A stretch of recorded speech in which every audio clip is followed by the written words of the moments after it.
कल आपको हमने बताया था कि सी को सा कहाँ पढ़ते हैं और सी को का कहाँ पढ़ते हैं। कल यही बताया गया था ना।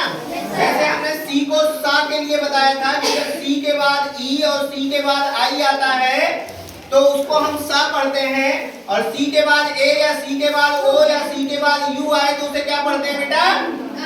का पढ़ते हैं। यही बताया गया। जी को गा कहाँ पढ़ते हैं और जी को जा कहाँ पढ़ते हैं, यही आपको बताया गया था कल। तो जब जी के बाद ई आए या जी के बाद आई आता है तो उसको हम जा पढ़ते हैं। क्या पढ़ते हैं? लेकिन जब जी के बाद ए, जी के बाद ओ या जी के बाद यू आता है तो इसको क्या पढ़ते हैं? हम जा पढ़ते हैं। यही बताया गया ना।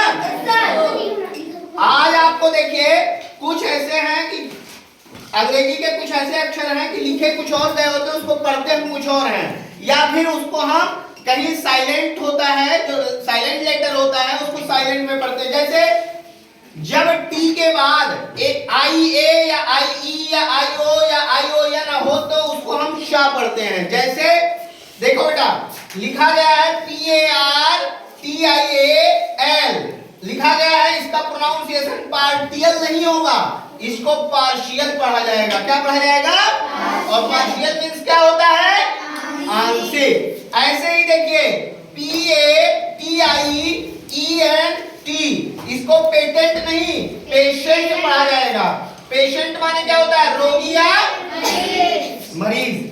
अगला है आर ए टी आई ओ, और इसको रेडियो नहीं पढ़ेंगे हम लोग, इसको रेशियो पढ़ते हैं। क्या पढ़ते हैं? रेशियो। रेशियो माने क्या होता है? ऐसे ही जो गल्ला हम लोग लेते हैं, राशन लेते हैं ना, राशन की स्पेलिंग पूछोगे बहुत लोग नहीं बता पाएंगे। R A T I O N होता है। क्या होता है? और राशन मीन्स होता है खाद्यान्न या गल्ला। ठीक है। अगला है N A T I O N. ज्यादातर हम लोग यही गलती करते हैं कि इसको हमें टी से टा बनता है यही जानते हैं, लेकिन होता क्या है कि जब टी के बाद आई ओ एन आ जाए यानी आई ओ एन तो इसको हम सन पढ़ते हैं, यानी श से उच्चारण करते हैं। तो नेशन लिखा गया, नेशन माने क्या होता है? राष्ट्र। ऐसे ही दूसरा है जब एस एक अक्षर है, यस के पहले और एस के बाद में कोई स्वर होता है तो वहां पर हम यश को जो है वो क्या पढ़ते हैं? शा नहीं पढ़ते हैं, बल्कि यश को क्या पढ़ते हैं? जा पढ़ते हैं। क्या पढ़ते हैं? जा। और हमें क्या पता है कि जे से जा बनता है, लेकिन यहाँ एस को भी जा पढ़ेंगे, लेकिन कैसे?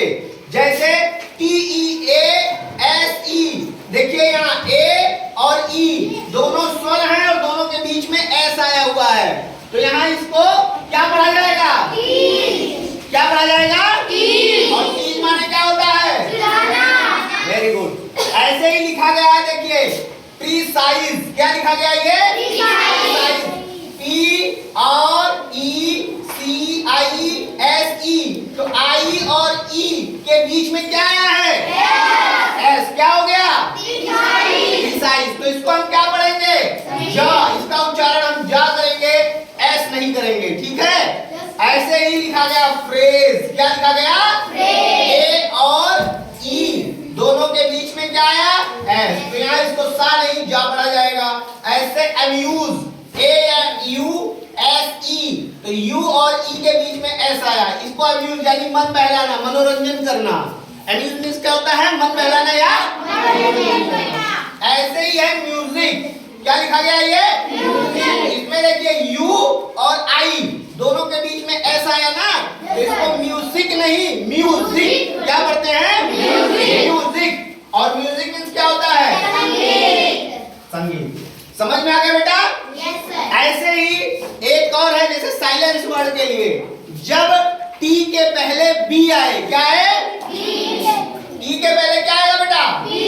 बी। तो हम लोग करेंगे क्या? टी के पहले बी आएगा तो उसको तुरंत वहां पर हम बी को साइलेंट कर देते हैं। जैसे टी के पहले में जैसे देखिए लिखा गया है D O U B T, ये क्या है? डाउट नहीं लिखा जाएगा इसे, डाउट। डाउट माने क्या होता है? डाउट माने क्या होता है बेटा? संदेह। क्या होता है? शंका। संदेह, है ना। ऐसे ही डी ई बी टी, इसको डेट पढ़ा जाएगा। क्या पढ़ा जाएगा? ये डेप्थ नहीं है, डेट है। इसमें बी जो है ये क्या होता है? साइलेंट होता है। और डेट माने क्या होता है? कर्ज, है ना। क्या होता है? कर्ज। ऐसे ही जब हम पढ़ेंगे बेटा तो बहुत सारे, जैसे लिशन, एन अदर चांस में हम लोग लिशन पढ़े ना, लिस्टन। जब आपसे हमने पढ़ने के लिए कहा तो